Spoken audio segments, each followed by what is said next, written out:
My name is Serafina Reyes. For most of my 42 years, I've moved through the world with a sense of quiet order. I'm an architect, a profession I chose because it is rooted in the belief that you can create shelter from chaos, that structure can give rise to beauty. My husband, Marcus, and I run a small firm in Portland, Oregon, a city of misty mornings and Douglas firs that stand like silent sentinels. We design spaces that breathe, homes filled with light and clean lines, where a person can feel anchored. My life, like my work, has been a careful construction of peace, built brick by brick against the persistent, low-grade turbulence of my own family. My family operates on a different set of laws, an emotional physics I've never quite mastered. My older sister, Diana, is all sharp edges and practicality, a woman who sees the world in terms of profit and loss. My parents, products of a generation that valued endurance over empathy, have always treated my sensitivity as a flaw, a crack in the foundation. "You think too much, Serafina," my father would say, a statement that was less observation than indictment. Diana was the sturdy, dependable one. I was the one who felt things too deeply, who noticed the subtle shifts in tone and the words left unspoken. Then there is my daughter, Anelise. From the moment she was born, I saw in her a reflection of my own heart, but refined, brighter. She has my love for quiet corners and my husband's steady, observant gaze. She is a girl who reads philosophy for fun and can explain the migratory patterns of birds with a poet's grace. She is, in every way, the most beautiful thing Marcus and I have ever built. But to my family, her thoughtfulness has always been misinterpreted as fragility, her caution as anxiety. "She needs to toughen up," my mother would say, patting Annelise's curly head with a hand that seemed to carry the weight of her disapproval. They loved her, I told myself, in their own limited way. They just didn't understand her. This trip was meant to change that. Marcus and I had just landed a significant commission, a public library that felt like the culmination of our life's work. To celebrate, I wanted to do something grand, something that would feel like a gesture of pure, unconditional love. I booked a villa in Positano, a place so beautiful it seems dreamed into existence, perched on the cliffs of the Amalfi Coast. I paid for everything: the first-class flights, the sprawling villa with its lemon groves and infinity pool, the private chef. My hope, naive as it now seems, was that the sheer beauty of the place might smooth over the rough edges of our history, that we could simply exist together in the sun, and they would finally see my daughter, and, by extension, me for who we truly were. I imagined laughter echoing over the terracotta tiles, shared meals under a sky full of stars, the creation of a memory so golden it would outshine the rust of old hurts. I was designing a perfect moment, forgetting that some materials are fundamentally unsound. The air in Positano was thick with the scent of salt and lemon blossoms. Marcus and I stood on the terrace of the villa, watching the turquoise water of the Tyrrhenian Sea glitter below. The bougainvillea, a riot of fuchsia, cascaded down the whitewashed walls. It was a scene of impossible peace, a painter's fantasy. We had been here for a day, settling in, letting the rhythm of the waves wash over us, waiting. When the black van finally pulled up the winding drive, I felt a flutter of anticipation.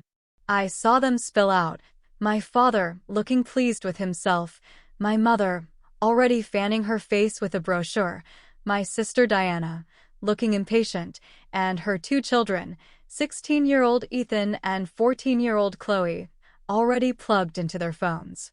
They were a flurry of luggage and loud chatter, a sudden disruption to the villa's serene atmosphere. But as they moved towards the grand entrance, a cold knot formed in my stomach. Anelise wasn't with them. I scanned the group again, my eyes searching for her familiar silhouette, the cascade of dark curls, the thoughtful way she carried herself. She wasn't there. Marcus's hand found mine, his touch a silent question. "Where's Anelise?" I asked. My voice was calm, but the word hung in the fragrant air, suddenly heavy. My father, already striding towards the best view on the terrace, called over his shoulder without looking back. "She'll catch the next one. Probably. The next one." I repeated, my feet feeling rooted to the stone. "The next flight from where?" My mother gave a little wave of her hand, a gesture meant to dismiss any flicker of concern. Oh, it was a whole to-do.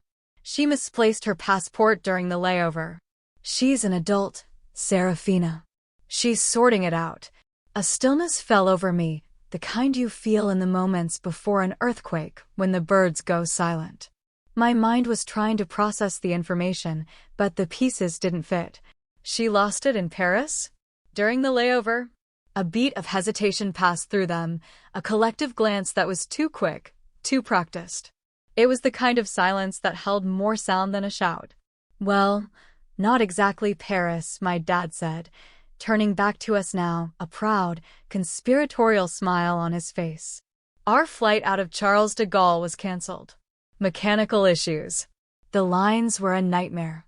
But I worked some magic." Marcus stepped forward slightly. "What kind of magic, Henry?" "The airline was trying to push us onto a flight for tomorrow," my mother chimed in, her tone light and breezy, as if recounting a charming travel anecdote. "But your father wasn't having it. He found a different carrier, a charter flight. A bit of a detour, but it got us here today, and we even got compensated for the trouble. We practically made money." "I don't think they even list this route online," Dad added, puffing out his chest. "You have to know who to ask." The hub in Al Jadara was much faster. A real win-win. The name landed like a stone in a quiet pool. Marcus blinked slowly. Al Jadara. I felt the blood drain from my face. My work required me to be aware of global instabilities, of places where building anything was an act of foolish optimism. I knew that name. I knew what it meant. "You rerouted them through Al Jadara?" I asked, my voice barely a whisper. "Seats were wide open," Dad said with a shrug, completely missing the horror dawning on my face. "They were practically giving them away." "And that's where she lost her passport?" I asked, though the answer was already blooming in my chest, a cold, thorny flower of dread. "That's the place," he confirmed.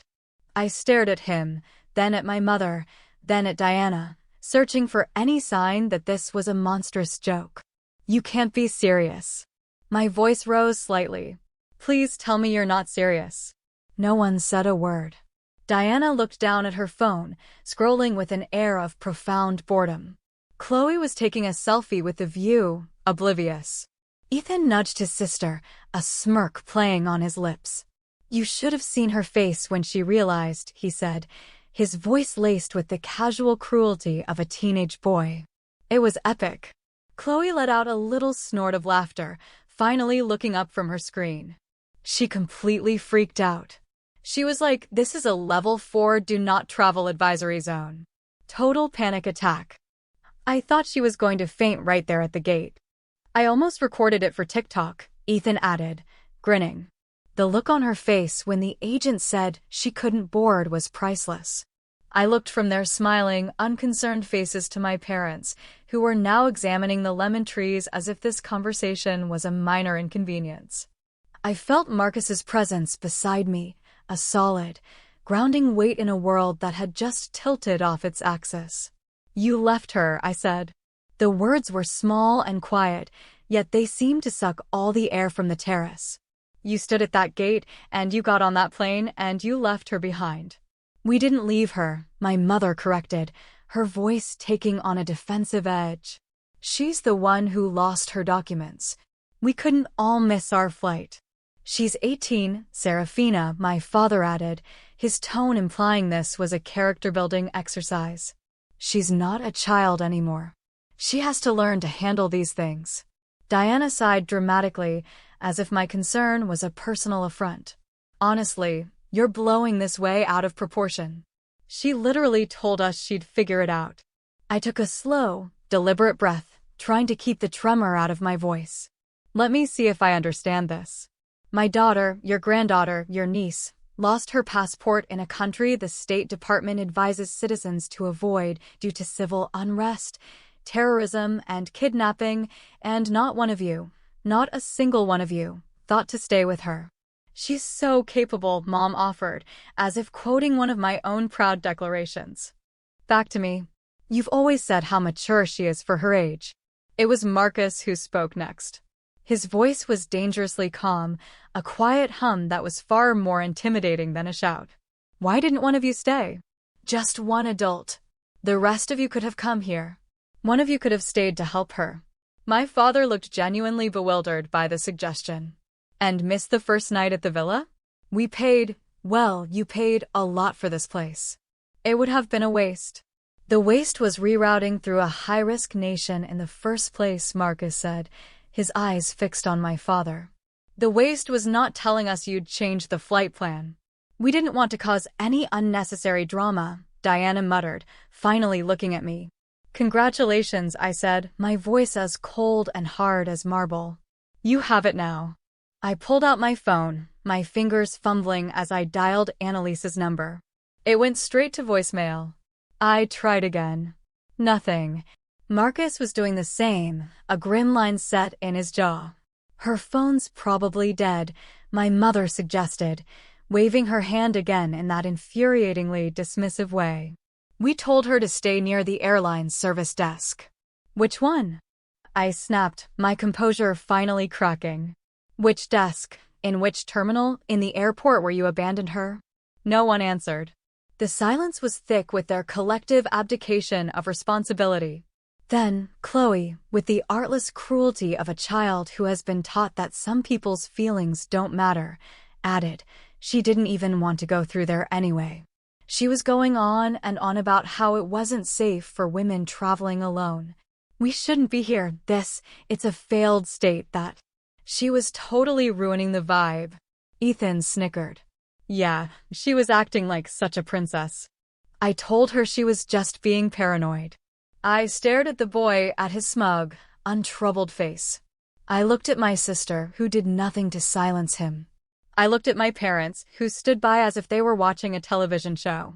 And in that moment, I felt something shift inside me. It wasn't a loud crack, but a silent, seismic shearing. The entire landscape of my life, the map I had used to navigate my relationship with these people, was irrevocably altered. A hairline fracture, fine as a spider's thread, appeared in the foundation of what I had always called family. And I knew, with a certainty that chilled me to the bone, that it would only continue to spread until the whole structure came down. I turned to Marcus, my gaze locking with his. We're fixing this, I said. My voice was level, devoid of the storm raging inside me. He gave a single, sharp nod, his own phone already glowing with the search page for international flights. Behind me, I heard my mother call out, her voice laced with wounded indignation. Serafina, there's no need to make a scene. But I wasn't making a scene. A scene is loud and temporary. What I was beginning was a quiet, methodical demolition. And I would not stop until the ground was clear. My whole life has been an exercise in earning affection that was always conditional. I was the child who had to be twice as good to be considered half as worthy. When Diana got a C in algebra, my parents hired her a tutor and praised her for her effort. When I got a B+ in history, my father asked me why it wasn't an A. Their praise was a currency I could never seem to accumulate, while Diana was given a limitless line of credit. The pattern, of course, bled into the next generation. Diana's children, Ethan and Chloe, were celebrated for their spirit. When Ethan broke a neighbor's window with a baseball, he was just being a boy.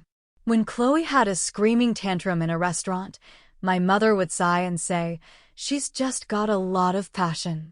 They were graded on a generous curve, their flaws reframed as charming quirks. Anelise, however, was held to a different standard. Her quiet nature was labeled antisocial. Her meticulous artwork was a nice hobby, but not very practical. When she won a citywide poetry contest at 16, my father's only comment was, I hope she's not neglecting her science homework. They saw her through a distorted lens, one that magnified her supposed shortcomings and minimized her brilliance. They called her so mature, but they used her maturity as a license to be careless with her heart, expecting her to absorb their casual dismissals and backhanded compliments with a grace no child should have to learn. Marcus used to gently challenge my perception. Maybe it's not malice, Serafina, he'd say. Maybe it's just generational dissonance. They don't know how to connect with a kid like her. I clung to that explanation for years because the alternative, that the people who were supposed to love us unconditionally simply chose not to, was a grief too heavy to carry. But now, standing in the cold, air-conditioned silence of our villa bedroom, the truth was stark and unavoidable. This wasn't a misunderstanding. This was a choice. After the initial confrontation on the terrace, a tense, unspoken truce had settled over the villa. They retreated to their rooms to unpack, and I retreated to mine to think. My first, desperate hope was that it was all a terrible mistake. "Check your bags," I told them an hour later, my voice carefully neutral as I stood in the doorway of Diana's suite. "Please. Just check everything. It's possible her passport holder got knocked into someone's carry-on during the chaos at the airport." Diana rolled her eyes, a gesture of pure, unadulterated annoyance. "Are you accusing us of stealing it now?" "My God, Serafina." "I'm not accusing anyone of anything," I said, my patience wearing thin as a whisper. "I am asking you, as a mother, to look in your bags for my daughter's missing passport. If there is a 1 in a million chance it's there, we need to know." They grumbled, my father muttering about how I was turning this into a federal investigation, but they did it, pulling things out of backpacks and purses with theatrical size. My mother kept insisting Anelise was probably already on a new flight, that I was panicking over nothing. Then I saw it. A subtle shift in Ethan's posture. He went from being cocky and defiant to very, very still. He wouldn't meet my eyes. Chloe, sitting on the edge of the bed, had a faint, nervous smirk on her face, the kind a child gets when they know a secret and are enjoying the tension it creates. It was Diana who slipped. In the middle of rifling through her tote bag, she stopped and said, "Look, even if we found it, it was already too late to do anything." "What did you expect us to do?" The world seemed to slow down. I turned my head to look at her, my focus narrowing. "What do you mean it was too late?" She froze, her face paling slightly. "I just mean." I meant that. By the time she realized it was gone. My father cut in, trying to run interference. "The point is, we couldn't have predicted this." But Marcus, who had been standing silently behind me, stepped into the room. His presence seemed to take up all the oxygen. "Diana," he said, his voice low and even. "What did you mean it was too late?" No one spoke. The silence stretched, thin and brittle. So I said the words for them. "You found her passport, didn't you?" More silence. My own heartbeat was a frantic drum in my ears. "You found it," I pressed, after she'd been denied boarding. Still, nothing. Chloe looked away, suddenly fascinated by a loose thread on the duvet. It was Ethan who finally broke. Under the weight of my unblinking stare, his bravado crumbled. "I just took it as a joke," he mumbled, his eyes fixed on the floor. She was being so annoying, going on and on about how Al-Jadara was dangerous, and we were all going to get robbed or something. I thought if she had something real to worry about, she'd chill out. My mouth went dry. "She told you she felt unsafe?" "Yeah," he said, with a flash of his earlier petulance. "She kept showing us stuff on her phone, articles and warnings. It was a total buzzkill. Like, okay, we get it, it's not the Riviera." I turned my gaze from the boy to my sister, then to my parents. "And you all knew this? You knew he took it?" My mother fluttered a hand. "We found it in his bag, after we'd gone through security. He thought it was funny. We told him it wasn't." Her defense was as flimsy as a paper wall. "You found it before you boarded the plane," Marcus stated, the pieces clicking into place with sickening clarity. "You knew she was standing back there with no passport, and you knew you had it in your possession. The gate was closing," my dad insisted. "They were doing the final call. What were we supposed to do? Get off the plane and miss the flight? Yes, Marcus and I said in unison.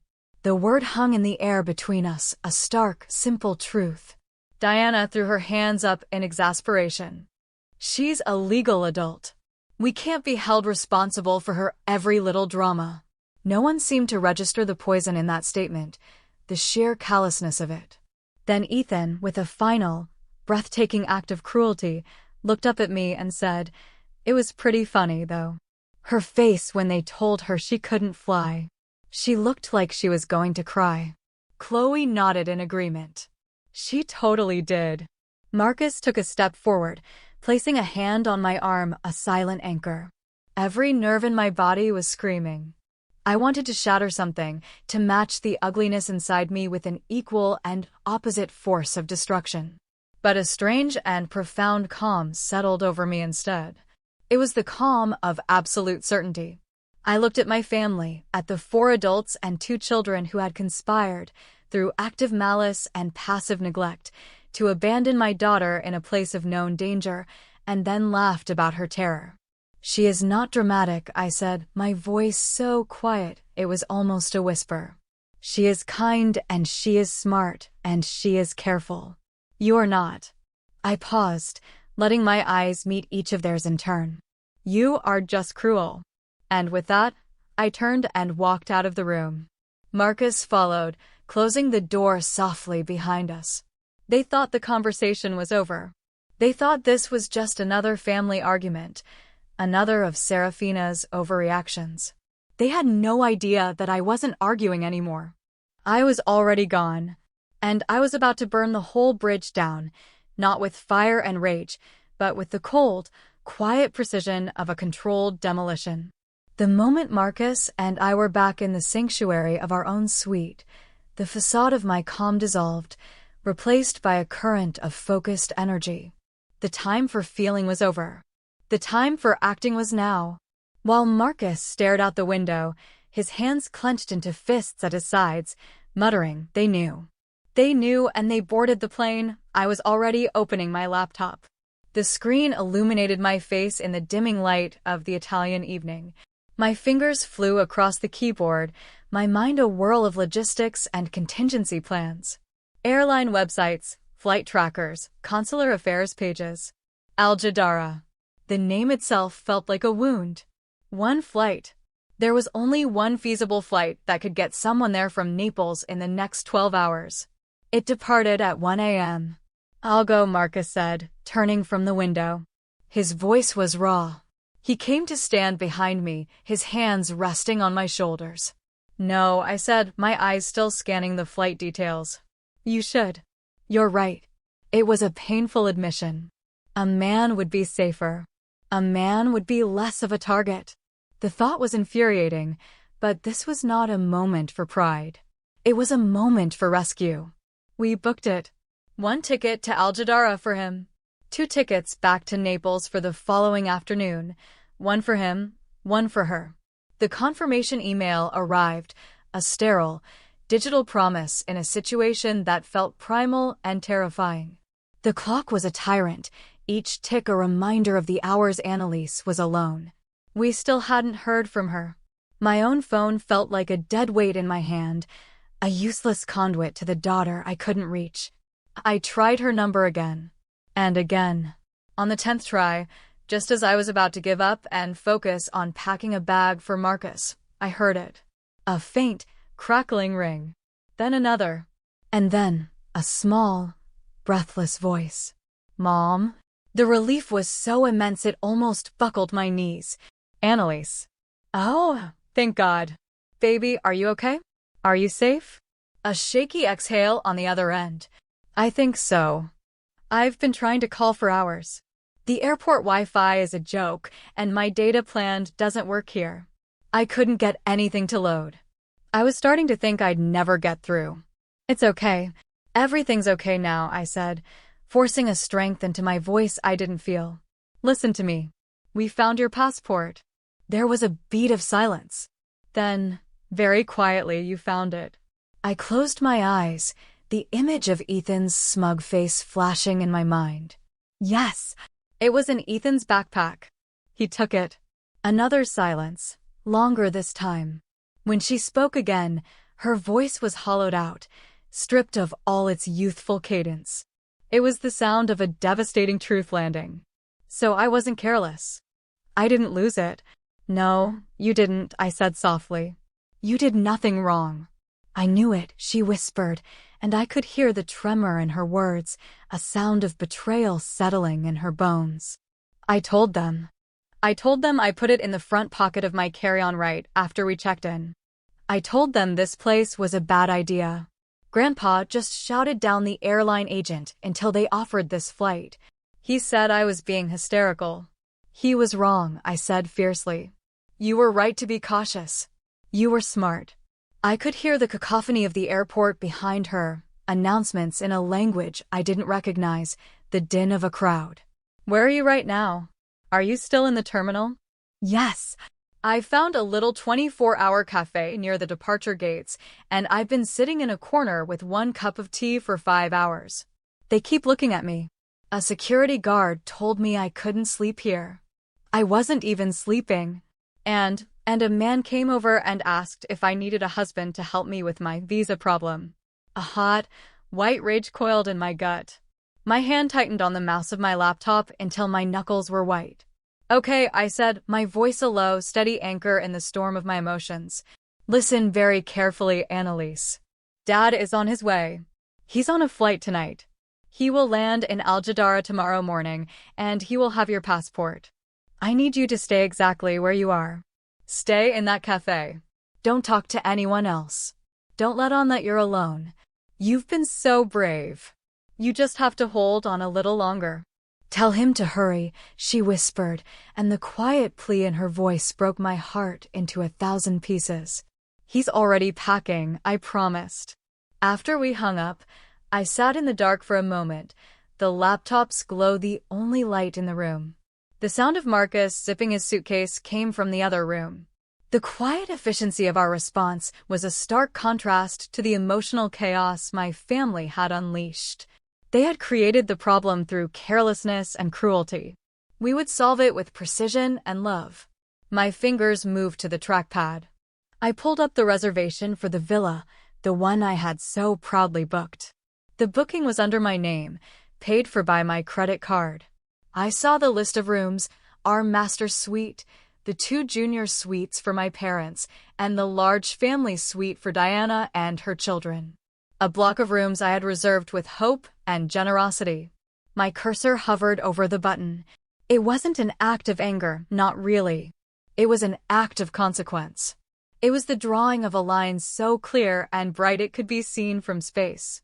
You do not endanger my child and then sleep in a bed that I have paid for. You do not feast on my generosity while my daughter is starving for safety. I clicked. Cancel reservation. A confirmation box appeared. Are you sure? This action cannot be undone. I was sure. Marcus walked out of the bedroom, a small duffel bag in his hand. He looked at my screen, at the cancellation confirmation.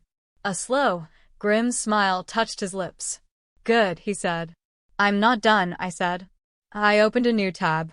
The airline's website. I found our original group booking for the return flights from Naples to Portland at the end of next week. My ticket? Marcus's ticket. Anelise's. And theirs. I selected my parents' names. Cancel tickets. I selected Diana's name, and Ethan's and Chloe's. Cancel tickets. Let them find their own way home. Let them navigate the complexities of international travel, of budget airlines and inconvenient layovers. Let them get a taste of the uncertainty they had so casually inflicted upon my daughter. If they were so resourceful, so clever at finding deals, this would be their chance to prove it. Marcus came and kissed the top of my head. Call me the second I land, he said. I will, I promised. As he walked out the door, leaving me alone in the silent, beautiful villa, I didn't feel petty. I didn't feel vengeful. I felt like an architect who had just condemned a beautiful but structurally unsound building. The demolition was necessary. It was the only way to clear the land and start again on solid ground. The night was the longest of my life. I didn't sleep. I sat on the terrace, my laptop open, tracking the tiny airplane icon carrying Marcus across the Mediterranean. The sea below was a sheet of black silk, the stars impossibly bright. The beauty of the place felt like a mockery. Each time I closed my eyes, I saw Anelise's face, her expression in that airport as imagined by her cousins. I saw her fear, her isolation, and my heart hardened, layer by layer, like cooling steel. Morning arrived not with a gentle dawn, but with a series of sharp, angry raps on a door down the hall. I stood up from the lounge chair, my back stiff, and walked to my own door, cracking it open just enough to see. It was my father, red-faced and sputtering, arguing with two members of the villa's security staff and a stern-looking manager in a crisp suit. "This is outrageous. We are guests here," he boomed. "Sir, your reservation was cancelled last night," the manager said, his voice polite but unyielding. "Checkout was at 11 a.m. It is now noon. You must vacate the premises." "My daughter, Serafina, booked this," my mother shrieked from behind him, clutching her purse to her chest as if someone might snatch it. "There has been a mistake." "There is no mistake, Signora," the manager replied smoothly. "The primary card holder cancelled the booking for your rooms. We have other guests arriving this afternoon. If you do not leave voluntarily, we will have no choice but to involve the Carabinieri." I saw Diana emerge, her face a mask of thunderous disbelief.